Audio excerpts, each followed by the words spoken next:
consultório de hoje é sobre política e perversão.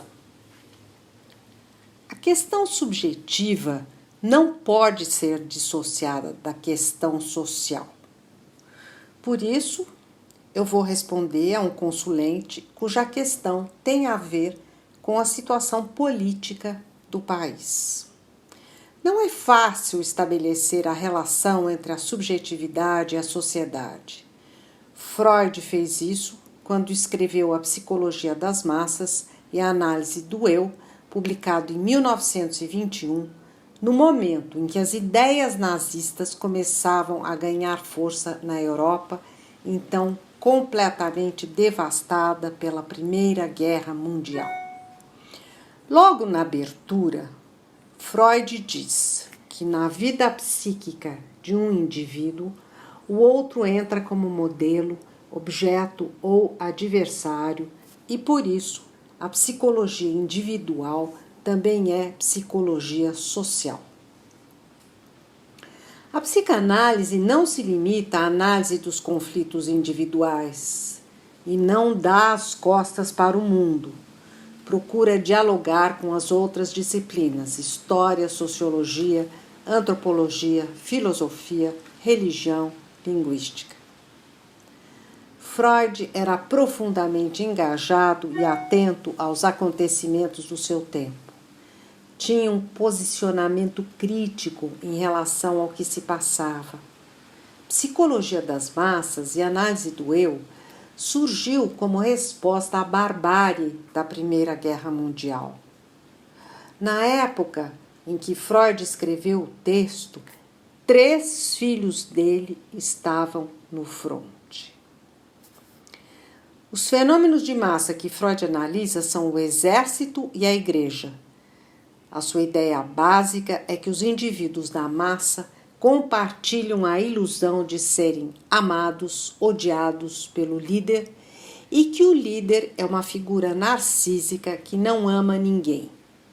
Não é preciso muito para pensar em Hitler, que já era o líder do Partido Nazista em 1921, ano da publicação do texto. E eu respondo agora ao consulente que me levou a pensar na relação entre a questão subjetiva e social. Gostaria de saber se existe alguma resposta plausível, pode ser psicanalítica, para o encantamento de tanta gente com este governo truculento, reacionário, misógino, corrupto, homofóbico, racista, boçal, violento, desagregador, desconstruidor de bens culturais conquistados, como educação, cultura, inclusão social.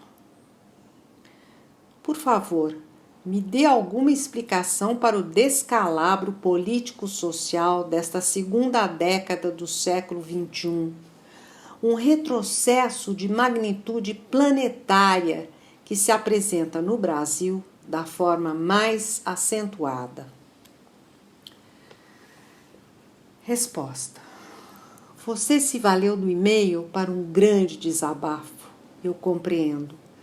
Só que o desabafo não muda a realidade política e eu não sei como ela vai mudar. O país hoje está dividido entre os que querem a vigência da lei e os que se empenham em perpetuar a impunidade, os que são pela democracia e os outros. Bolsonaro é a encarnação do faço tudo que bem entender. Ou, em outras palavras, o prazer é a única lei do meu desejo. O lema dele é o do perverso. Apesar dos mais de 200 mil mortos por Covid, ele só faz o que interessa para ser reeleito em 2022.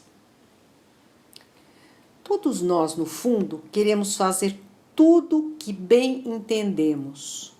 E esta é a razão pela qual muitos se identificaram com Bolsonaro. Mas ele só chegou à presidência por causa da corrupção do governo anterior, da facada que mobilizou a compaixão e do silêncio a que ele teve direito durante a campanha eleitoral. Foi e é apoiado pelo agronegócio, em grande parte responsável pelas queimadas na Amazônia. Foi e é apoiado pela indústria bélica, que promove a violência. Ou seja, pelos que são tão indiferentes à sorte do planeta, cujo estado é de emergência climática, quanto à sorte dos seus habitantes. Entre Bolsonaro e Hitler, há mais de uma analogia que pode ser estabelecida. Hitler nasceu numa família de austríacos germanófilos, que por não terem a identidade nacional e racial dos alemães, se consideravam párias. A condição de Bolsonaro no começo da carreira também foi de pária. Preparou atentados à bomba para promover uma campanha por aumento de salários dos militares e acabou sendo acusado pelo exército de não representar ninguém. Como Hitler, ele sempre foi belicoso. Elegeu-se prometendo armar os brasileiros e com um lema análogo ao Deutschland über alles, Brasil acima de todos. Para confundir o eleitorado inculto, ele chama a oposição de fascista. Há um trecho em Mein Kampf que poderia ser atribuído a Bolsonaro. Aspas. Destrua a verdade com ameaças ou violência. Preencha o espaço vago com falsidades e reitere as falsidades repetidamente até as pessoas não só acreditarem, mas quererem acreditar nelas. Hitler fazia pouco da verdade e das mulheres.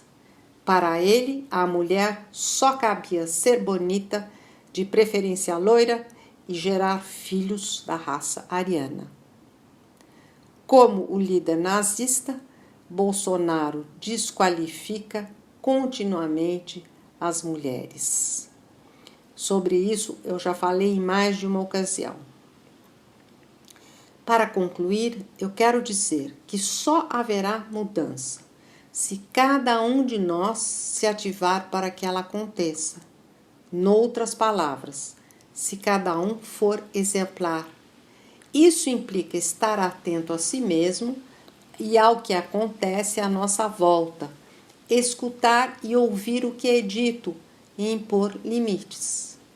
Ademais, é necessário educar as pessoas, porque o faço tudo que eu bem entendo é uma tendência natural, que só pode ser superada através da educação.